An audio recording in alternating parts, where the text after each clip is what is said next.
My girlfriend said she was infertile, then got pregnant by my best friend forever, until they tried to trap me for child support, but I made them pay for what they did to me. I, 29 male, grew up in a small town, the kind of place where people leave their doors unlocked and still wave at each other when passing by. Not much ever happened here. You went to school with the same people from kindergarten to senior year, and everyone knew your business whether you wanted them to or not. It was the kind of town where friendships weren't just friendships, they were lifelong connections. That's where Landon, 29 male, comes in. Landon wasn't just my best friend, he was more like a brother. We met in second grade when we got into a dumb argument over who could swing higher on the playground. The teacher forced us to sit next to each other during lunch as punishment, and somehow that turned into a lifetime of friendship. We did everything together. Sleepovers turned into late-night gaming marathons. Summers were spent building bike ramps in his backyard and jumping them until one of us wiped out, usually him. In high school, we played on the same sports teams, chased after the same crushes, and even planned to move to the city together after graduation. Life, of course, had different plans. I went to college for IT, while Landon stayed back home working odd jobs and figuring things out. We kept in touch, though, and whenever I came home for holidays, it was like nothing had changed. When I finally moved back for work a few years ago, we picked up right where we left off. Landon was still trying to figure out his career, bouncing between different jobs, but that never mattered to me. He was my best friend, the guy who always had my back no matter what. Then I met her, Sierra, 28 female, at a friend's barbecue, one of those big summer cookouts where half the town shows up. I wasn't really looking for anything serious at the time, but the second we started talking, I was hooked. She had this way of making you feel like you were the only person in the world, confident, quick-witted, effortlessly charming, the kind of woman who could jump into any conversation and immediately have everyone hanging on to her words. We ended up talking for hours that night about everything, and it just clicked. By the time the barbecue was over, she gave me her number without me even asking. That was Sierra, bold, sure of herself, completely different from anyone I'd ever dated before. Things moved fast after that, but it never felt rushed. Our relationship just felt natural. We had this easy rhythm, late night drives, deep conversations about life, laughing at terrible movies. Everything just fit. And yeah, it wasn't perfect, we had our little disagreements, but nothing major, nothing that made me question what we had. So when I proposed to her after a year of dating, I was sure. I never thought for a second that I could be wrong. One of the things I loved most about Sierra was that she got along with my friends, especially Landon. When Sierra met Landon at that barbecue, they hit it off right away, not in a way that felt weird, just easy. Landon had that effect on people. He made her laugh within the first 5 minutes, poking fun at me about something dumb I did in high school. She fired back with some witty comeback, and before I knew it, the two of them were bouncing off each other like they'd been friends for years. The three of us hung out all the time, and it was nice having the two most important people in my life get along so well. I never once thought that was a bad thing. Landon was the life of the party. He could make friends with anyone and had this way of making things fun. He and Sierra had this playful, sarcastic banter, but it was never weird. If anything, I liked that they could joke around because Landon wasn't just my best friend, he was like family. I trusted him with my life. There was this one night, about 6 months before the wedding, when Sierra opened up to me about something deeply personal. We were lying on the couch watching some dumb reality show when she got quiet. You know, that feeling when someone's about to say something heavy? Yeah, it was like that. I don't know if I'll ever be able to have kids, she said suddenly, staring at the ceiling. I turned to her, caught off guard. What? She hesitated before continuing. I never told you this, but a few years ago, a doctor told me I might be infertile, something about my hormones being off. She said it like she had already grieved it, like it was something she had come to terms with a long time ago. I felt this deep ache for her. I could hear it in her voice. This wasn't something she threw around lightly, this was something she had carried for years. I took her hand. Sierra, that doesn't change anything. She looked at me like she was waiting for me to react badly. When I didn't, her eyes filled with tears. I just didn't want you to be disappointed, she admitted. I shook my head. I love you. We can figure things out together. And I meant it, every single word. We didn't talk about it much after that, but it stuck with me. I found myself thinking about it late at night, wondering how much pain she had hidden behind that strong, confident front. It made me love her even more. Things kept moving forward. Wedding planning was in full swing, work was steady, and life felt good. Landon was right there with us through all of it, helping pick out suits, cracking jokes about how miserable I was going to be once I was officially tied down, the usual best man duties. He even helped Sierra with some of the wedding details. I trusted both of them, and I was just happy to be marrying the woman I loved. But one night changed everything. It was just a normal hangout with our usual group, about 7 of us at one of our favorite bars. Nothing fancy, just catching up, cracking jokes, and blowing off steam. Sierra was next to me, deep in conversation with one of the girls, and Landon was across from us, going on about something. When it happened, I wasn't even paying attention at first. Then, from the corner of my eye, I saw Sierra reach for something on the table, and her hand barely brushed against Landon's arm. It was so fast that it almost didn't register, but for some reason, it did. Something about it felt off, not the touch itself, but the way Landon reacted, like he froze for half a second before forcing himself to laugh at whatever joke he had just made. And Sierra, she pulled her hand away quickly, tucking her hair behind her ear in this nervous little way that I'd never thought much about before. I told myself I was being ridiculous, that I was looking too hard at something meaningless. So I shook it off, or at least I tried to. The next few weeks felt normal, almost too normal. Sierra and I were busy with wedding planning, and Landon was still his usual self. But he started bringing up this new idea every time we hung out. "I've been thinking," he said one night as we grabbed food. "What if we started something together, like a small business?" I nearly choked on my fries. "A business? Yeah, man. You're good with tech, and I know my way around sales. We could do something like a digital service thing. I've been looking into it." I gave him a look because Landon was always looking into something. Ideas were never the problem, following through was. "I don't know, dude," I said, trying to be nice. "That kind of thing takes serious money to start, and I don't think either of us. I mean, you could fund most of it to start." I blinked. "Wait, what? You make good money, Ethan. It wouldn't even be that big of an investment for you." There it was. I suddenly realized that he was serious. He actually expected me to put my money into something when he hadn't even held a steady job for more than 6 months at a time.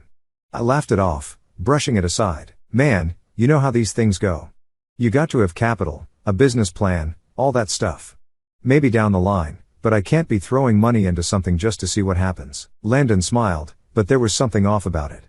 "Yeah, I get it," he said, too casually. I didn't think much of it at the time, but looking back, that was the moment he started resenting me. I just didn't realize it yet. Sierra started acting differently, and I couldn't explain how.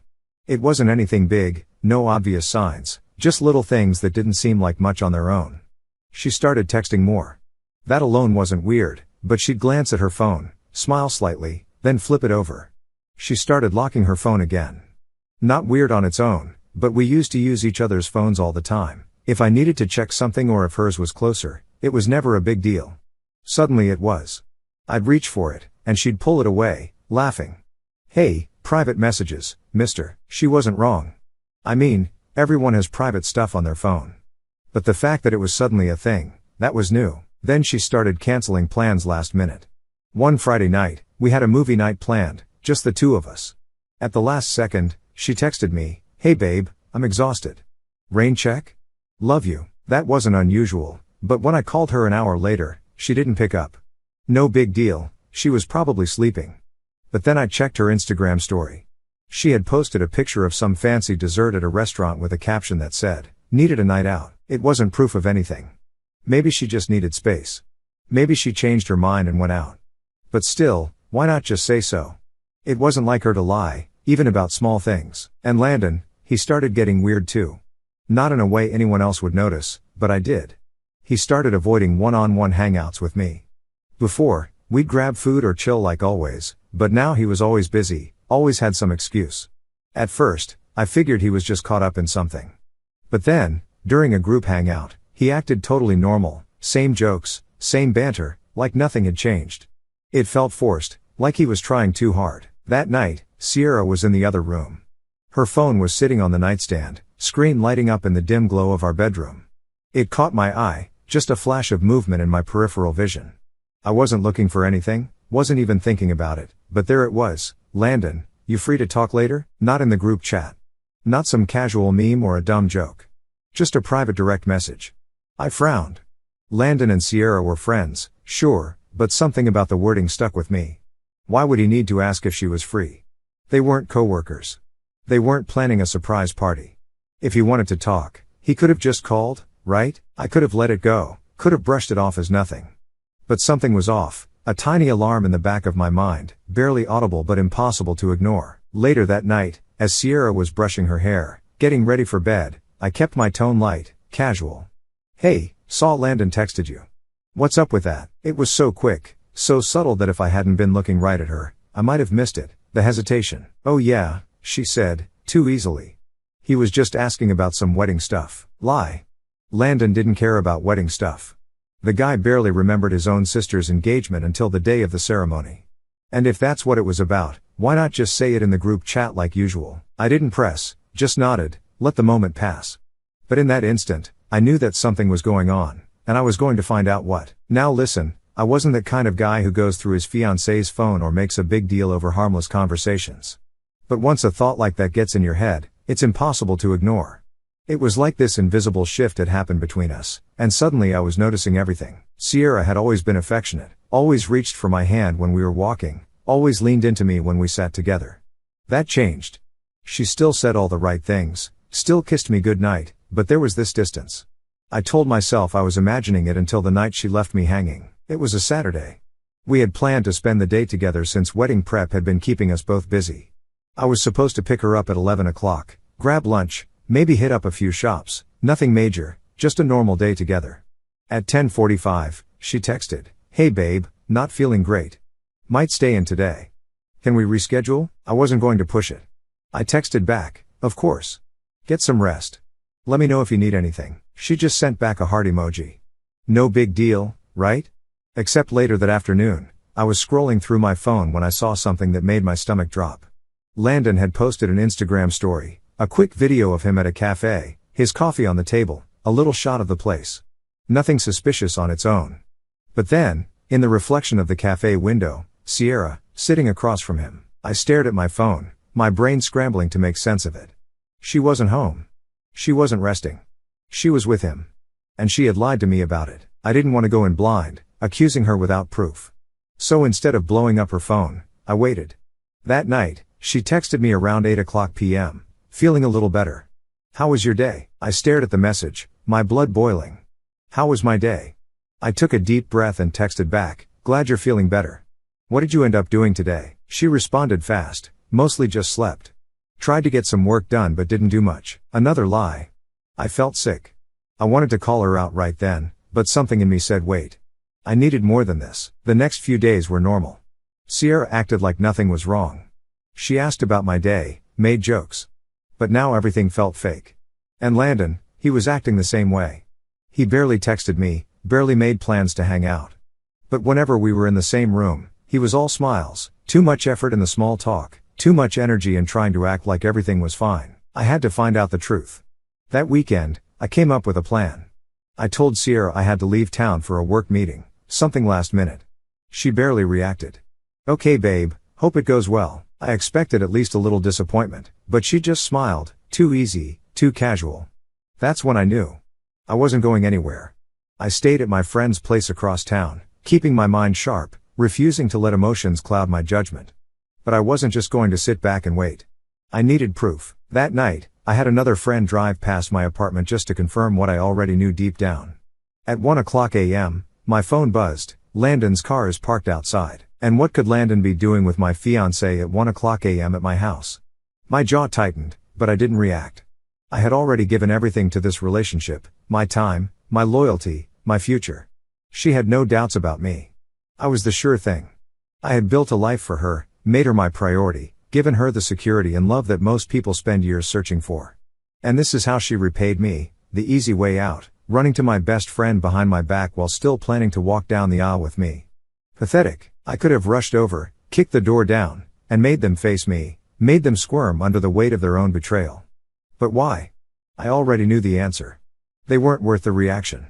No, I needed more than a scene. I needed to hear it from her. I needed her to say it, to admit what she had done, to watch her scramble for excuses she knew wouldn't work on me. The next morning, I went home like nothing had happened. Sierra was sitting on the couch, looking completely normal.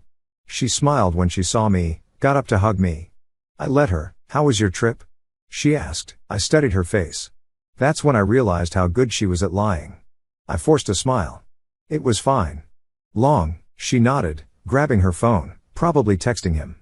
I sat next to her and casually asked, "So what did you do last night?" She didn't even hesitate. "Not much." Just stayed in, watched some shows. She was getting too comfortable lying to me. I could have ended it right there. I could have told her what I knew, thrown everything in her face. But no, I wanted her to tell me the truth. So I just nodded and waited. But she never felt the guilt or tried to talk to me about whatever the hell she was doing with Landon that night. I told her I needed to talk. She must have sensed something was wrong because she looked nervous. I took a deep breath. Are you being honest with me? Her expression flickered.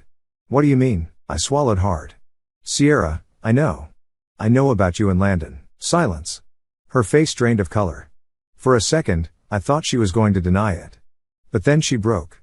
Tears welled up in her eyes, her hands started shaking, and then the words spilled out like she couldn't hold them in anymore. It was a mistake. I didn't react. I just stared at her, waiting. She started crying harder. It only happened once. Once, I swear, Ethan. I swear on everything. Once, she was sitting there crying, saying it was just one mistake like that made it better, like it changed anything. I felt numb. My best friend. My fiancé. The two people I trusted more than anyone else. I stood up. I need to go. Ethan, please. I walked out. I didn't care what else she had to say. I was done. After 3 weeks since I walked out of Sierra's apartment, I was trying to pick up the pieces of my life, realizing that everything I thought was solid was actually built on lies. I blocked her number the night I left. I didn't want to hear excuses, didn't want to hear her beg me to understand. There was nothing to understand. She cheated. She lied. That was it. Landon, though, he had been dead silent. Not a text, not a call, nothing. I figured he was guilty, embarrassed, ashamed, maybe even relieved that the truth was out so he didn't have to keep sneaking around anymore. Either way, I didn't care. Or at least I told myself I didn't. Then I got a call at work from a number I didn't recognize. I barely had time to say hello before Sierra's voice came through. Ethan, please don't hang up. I pulled the phone away from my ear for a second, debating if I should just end this right now. But something in her tone made me pause. It wasn't desperation. It was something else. I just need to tell you something, she said, her voice shaky. Please, I sighed. What do you want? A deep breath, then, I'm pregnant. Silence. Everything in my body just stopped. I don't even know how long I stood there, gripping my phone, my mind spinning. No, you're not, I finally said, my voice flat. I am. I let out a short laugh, completely void of humor. You told me you were infertile, Sierra, she sniffed. I know. I don't know how this happened, but it did. I was just as shocked as you are. The weight of her words crashed into me, but not in the way she wanted. I wasn't in shock. I wasn't confused. I was furious. Because now I saw it clearly. She had never been infertile. She had never been told she couldn't have kids. She had simply twisted a doctor's words, exaggerating it might be difficult into it's impossible. And why? So I would never question it. So I would trust her completely and not worry about protection. She had made herself untouchable with a single lie. And now she was standing on the other side of this phone, pretending like she was just as shocked as I was, like she wasn't the one who had been controlling the entire situation from the beginning. Ethan, she said, her voice breaking. There's a chance it could be yours. I should have hung up. I should have told her to deal with it on her own. But the second she said those words, my entire body tensed. Because what if she wasn't lying? What if, despite everything, there was a chance this was my kid? What do you want from me? I asked, my voice cold. She trailed off. I just thought you should know. I didn't respond. I don't expect anything from you, she added quickly. I know I messed up, and I'm not asking you to come back. But if there's a chance this baby is yours, I wanted you to hear it from me. I hated that part of me believed her. I hated that, despite everything, I couldn't ignore the possibility. Because if this was my kid, I couldn't just walk away. I hung up without saying anything. Landon reached out the next day. I was at home, staring at the wall, my brain still scrambled from Sierra's call. Hey man, he said, like nothing had happened, like we were just two buddies catching up. I clenched my jaw. What do you want? He paused. Look, I know I messed up. I should have told you sooner.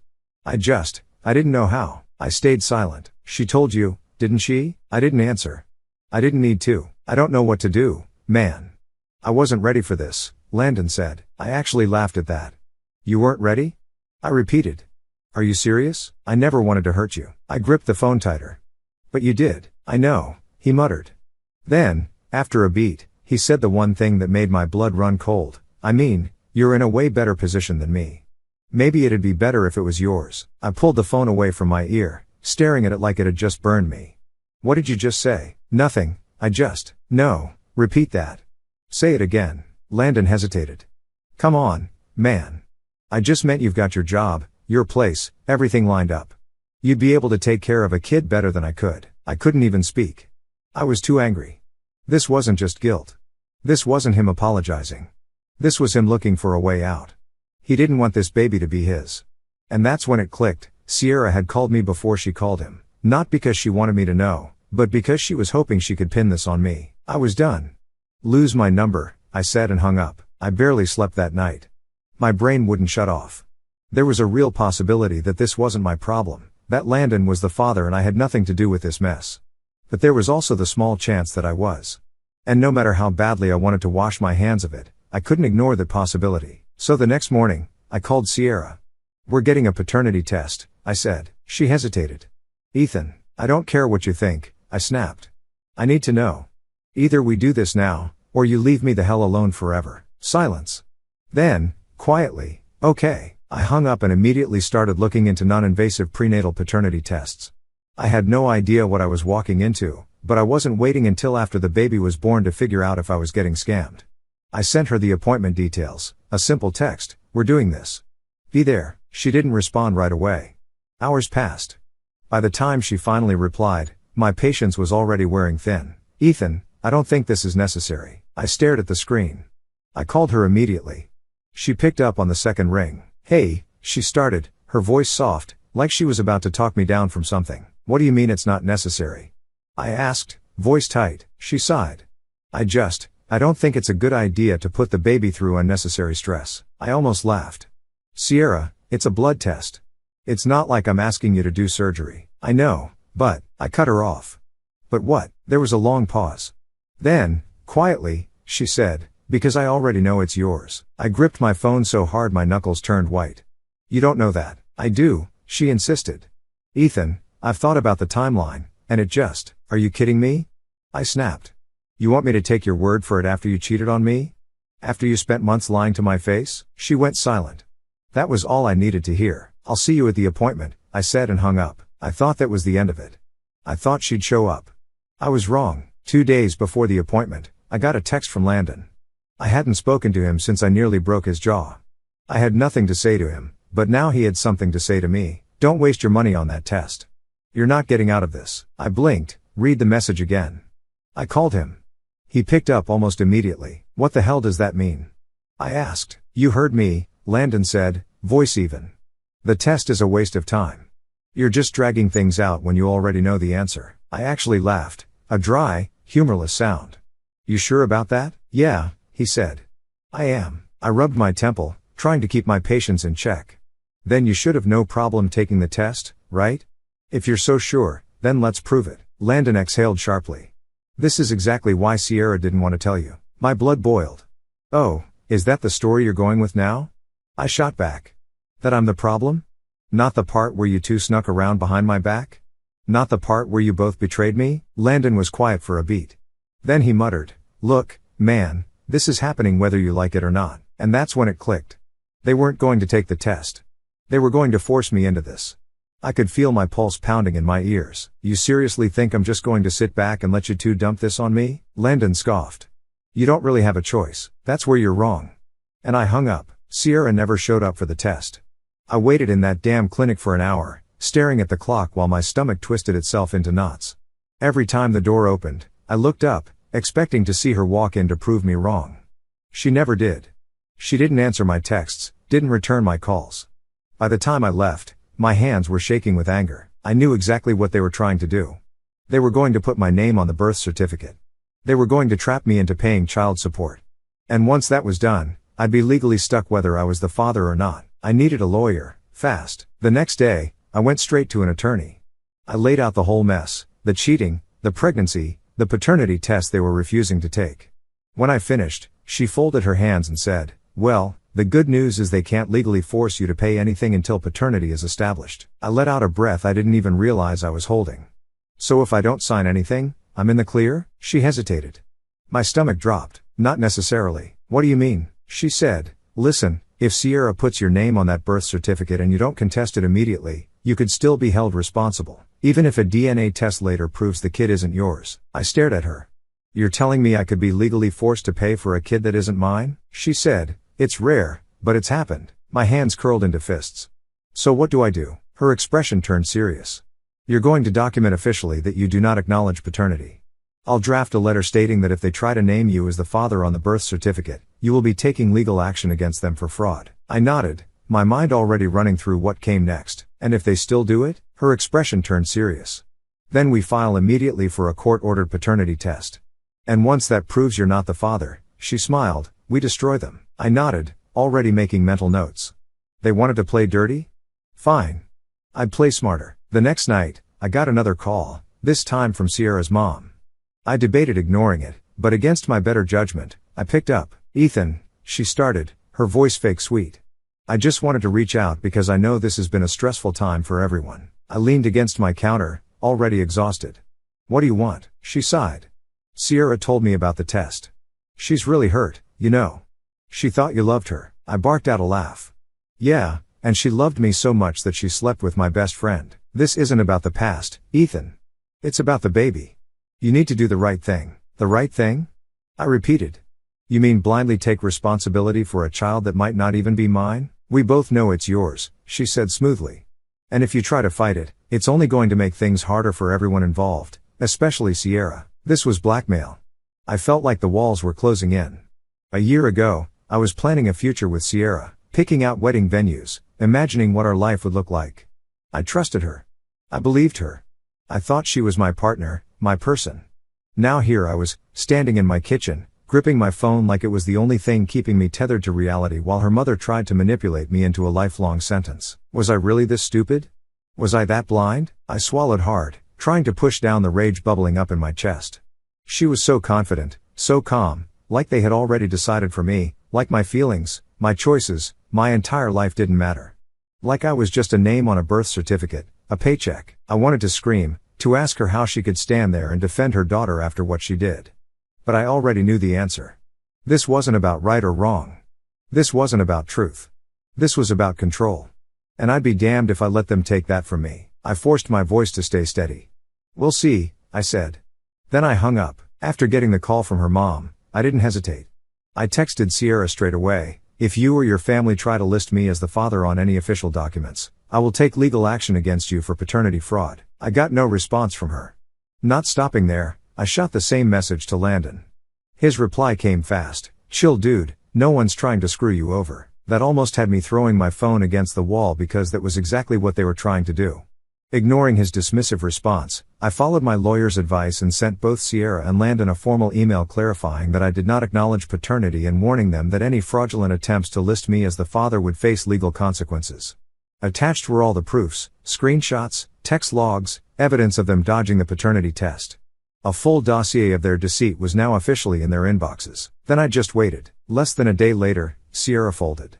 She sent a simple text, fine. I stared at the screen. A weight lifted off my shoulders. Days later, she finally agreed to the paternity test. I didn't hear it from her directly, though. A mutual friend spilled the beans, probably assuming I was already in the loop. Turns out the baby wasn't mine. It was Landon's, just as I had suspected. Reading that confirmation brought a mix of relief and anger. I had spent weeks fighting to prove something that was clear as day from the start.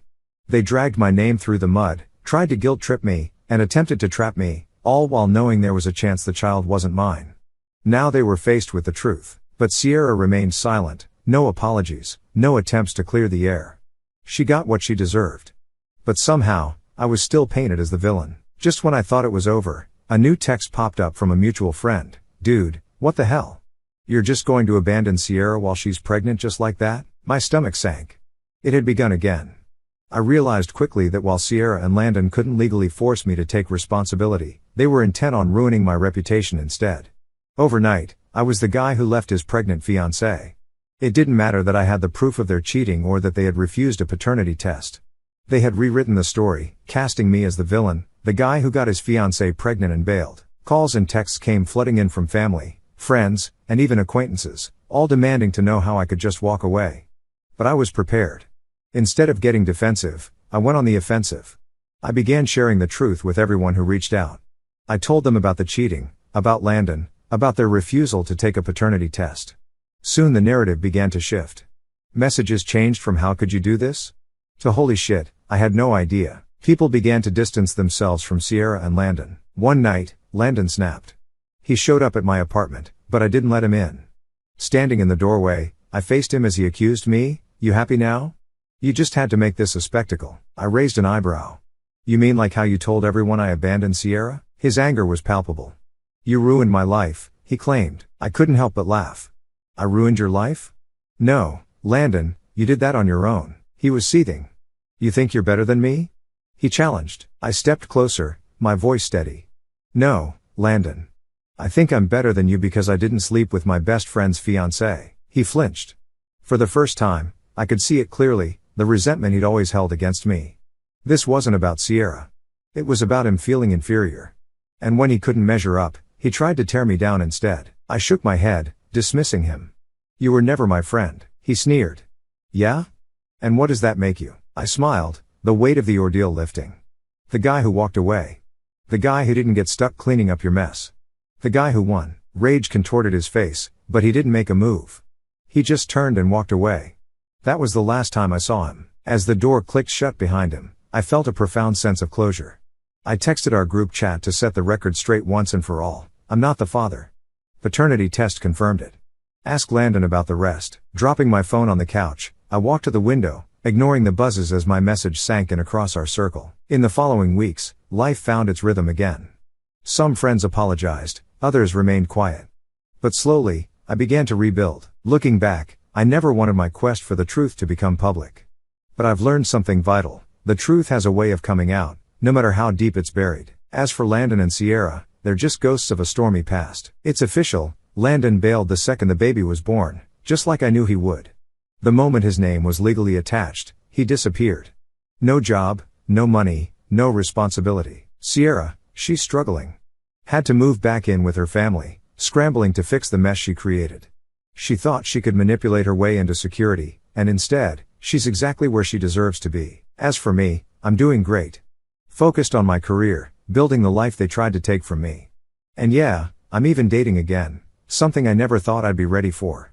But here we are, moving forward on my own terms. And yes, I'm definitely changing my locks just in case.